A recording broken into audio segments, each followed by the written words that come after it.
Tak ahojte, ako som hovoril, tak budem natáčať vlogy, kým sa mi neopraví Minecraft.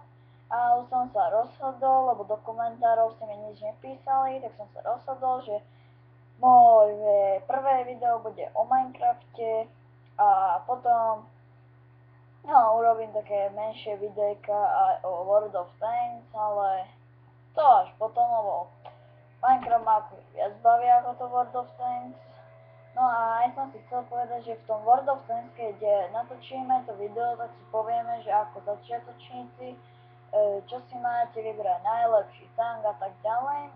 A v Minecrafte tam si ukážeme jeden taký server, kde to proste mám dobre rozohraté.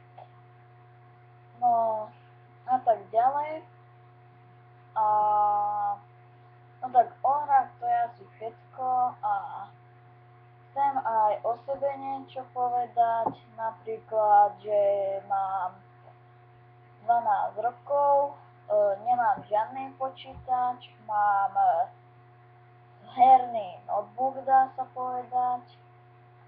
Potom čo ešte, ak chcete môj Skype, tak do komentárov mi vy napíšte svoje Skypey, ja si vás vyhľadám a môžeme sa dohodnúť, že proste natočíme nejaké videá alebo tak, ale na môj server sa môžete len tak dostať, ak prejdete nejakými skúškami, ale ten môj server ešte hotový nie je.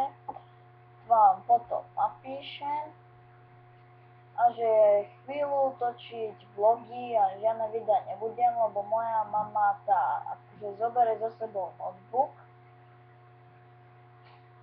Čiže žiadne vlogy, proste videá nič nebudú, ale keď notebook donese, tak čo najrýchlejšie skúsim opraviť Minecraft, natočím nejaké video a urobím vlog, ako môžete vidieť tam, počkajte. No, proste tam za mnou je akvárium, kde mám svoju korytnačku a tu vám potom predstavím vo svojom novom vlogu.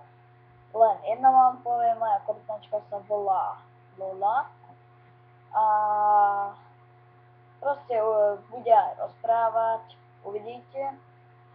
A potom neskôr môžete vidieť so mnou videá aj také, že proste budem natáčať s nejakými inými let's playermi, s inými let's playermi. A prosím, ak sa vám toto video nepáči, tak proste odíďte, nekúkajte ho, alebo dáte dislike, nie je to jedno, ale nekomentujte tam všelijaké hlúpe veci a tak. No a keď sa vám toto video páčilo, tak mi dajte odber, like a tak ďalej a do komentov napíšte, že o čo má byť budúce video, budúci vlog, alebo proste hocičo, že o čo mám natočiť, alebo o akej hre, alebo čo by vás zaujímalo.